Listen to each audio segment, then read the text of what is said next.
Number र डेटहरु maximum स्टुडेन्टहरुलाई याद गर्न धेरै गाह्रो हुन्छ र याद गरिसकेपछि पनि छिटै बिर्सिन्छ। हो त्यसलाई कुनै न कुनै स्ट्र्याटेजी ट्रिक्स बनाएर पढ्नु भयो भने लङ लास्टिङ दीर्घकालीन समयसम्म याद रहिरहन्छ।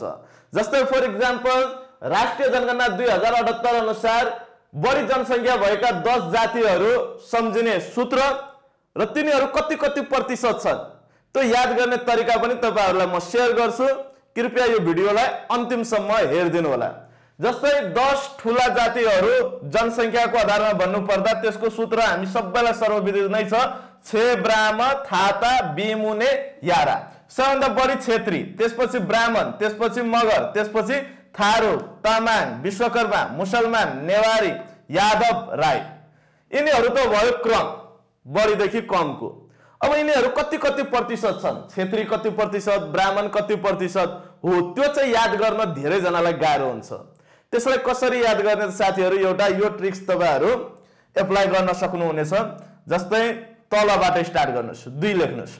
अब 3 वटा 4, त्यसपछि 4 पछि के आउँछन् त 5, त्यसपछि 2 वटा 6, त्यसपछि यो 11 र 16 याद गर्नु होला।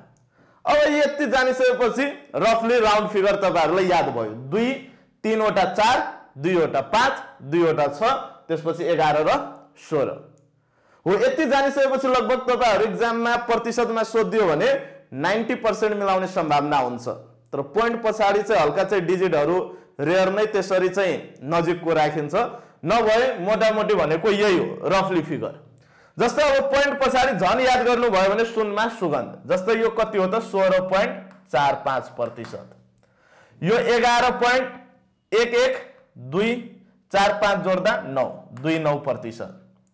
अब यसको 9 फेरि तल ल्याउनुस्, 6.9%, त्यसपछि 6.2%, त्यसपछि चाहिँ 5. यो 6 लाई यता लेखिदिनु, 6.2%, त्यसपछि चाहिँ 5.04%, त्यसपछि 4.86%, त्यसपछि चाहिँ 4.